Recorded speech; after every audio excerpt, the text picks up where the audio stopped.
Assalamualaikum warahmatullahi wabarakatuh. Perkenalkan, nama saya Saletren Utami dari program studi perpajakan dengan NIM C0D024033. Di sini saya akan menjelaskan materi tentang pajak penghasilan pasal 4 ayat 2.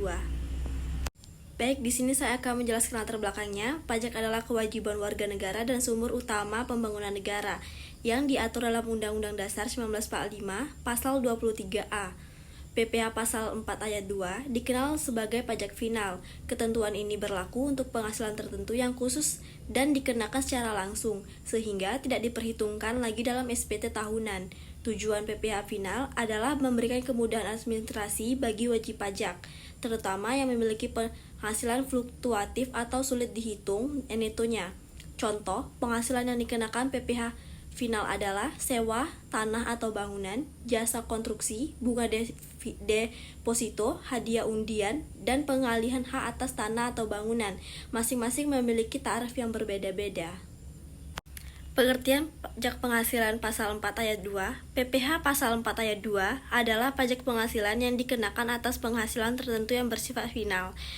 Sifat final berarti pajak yang telah dipotong atau dipungut atas penghasilan tersebut tidak dapat dikreditkan atau dikurangkan dari total PPh terutang pada akhir tahun pajak. Dengan kata lain, penghasilan ini tidak digabungkan dengan penghasilan lainnya dalam perhitungan PPh tahunan.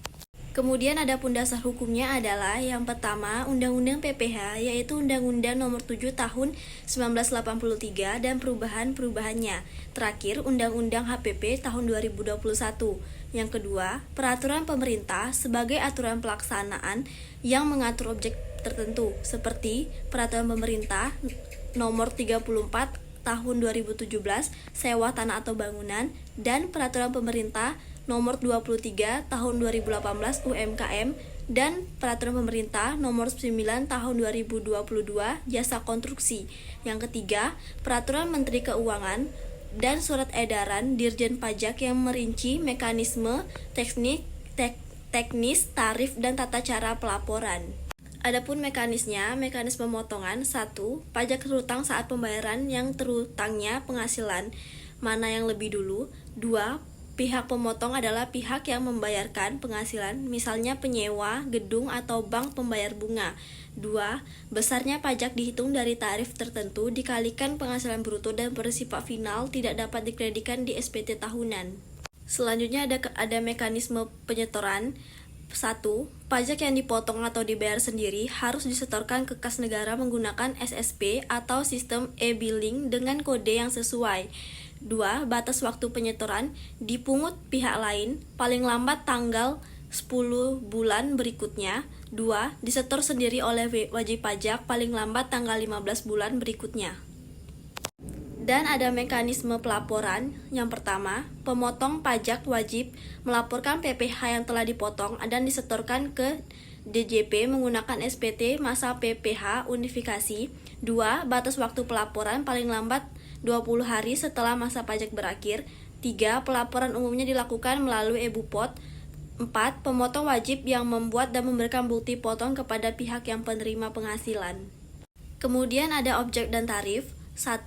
Persewaan tanah dan atau bangunan dikenakan tarif 10% dari jumlah bruto nilai sewa meliputi sewa gedung, rumah, ruko, dan lain-lain. 2. Bunga deposito, tabungan, dan obligasi tertentu dikenakan tarif 20% final atas bunga yang diterima dari simpanan bank. 3. Hadiah undian dikenakan tarif final sebesar 25% dari nilai hadiah, baik uang maupun barang. Selanjutnya ada lanjutan dari objek dan tarif. Penghasilan usaha UMKM, Peraturan Pemerintah Nomor 23 Tahun 2018, usaha dengan omset sampai 4,8 miliar rupiah per tahun dikenai tarif final yang sangat rendah, yaitu 0,5% dari omset untuk meringankan beban usaha kecil. Kemudian ada pengalihan hak atas tanah dan atau bangunan (PPHTB). Transaksi seperti jual beli dan hibah dikenakan tarif 2,5% dari nilai bruto transaksi. Dan terakhir, untuk objek dan tarif, jasa konstruksi tarifnya bervariasi tergantung jenis kegiatan, pembangunan, perencanaan, dan pengawasan, dan status perizinan. Contohnya, pelaksanaan konstruksi berizin dikenai 2%, sementara perencanaan atau pengawasan berizin dikenakan 4%. Dan ada pun contoh perhitungannya. Contoh 1, sewa tanah dan atau bangunan. PT Jaya menyewa sebuah ruko milik Tuan Rudi selama 1 tahun dengan nilai sewa 60 juta rupiah dibayar lunas di awal. Hitung PPh pasal 4 ayat 2 atas sewa tersebut.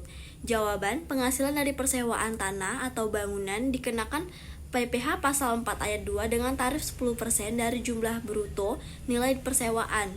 PPh final sama dengan tarif dikali jumlah bruto sewa. PPh final sama dengan 10% dikali 60 juta rupiah.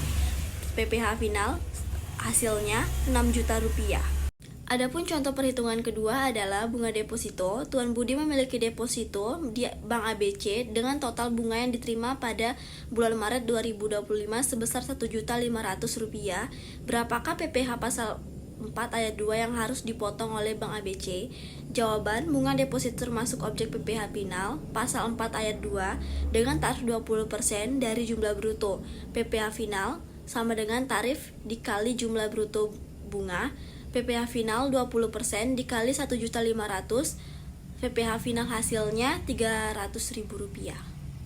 Baiklah, kesimpulannya adalah PPh pasal 4 ayat 2 adalah pajak final atas penghasilan tertentu seperti sewa, bunga deposito, UMKM, dan konstruksi yang tidak dapat dikreditkan di SPT tahunan. Dasar hukumnya adalah Undang-Undang Pajak Penghasilan dan Peraturan Pemerintahan Pelaksanaannya. Mekanismenya, pihak pembayar wajib memotong pajak dari penghasilan bruto berdasarkan tarif final. Pajak ini harus disetorkan paling lambat tanggal 10 atau 15 bulan berikutnya dan dilaporkan via SPT unifikasi paling lambat tanggal 20 bulan berikutnya. Tujuannya adalah mempermudah administrasi dan memberikan kapasitas kepastian tarif. Baik, mungkin itu aja yang dapat saya jelaskan. Mohon maaf apabila ada kesalahan. Saya ucapkan terima kasih. Wassalamualaikum warahmatullahi wabarakatuh.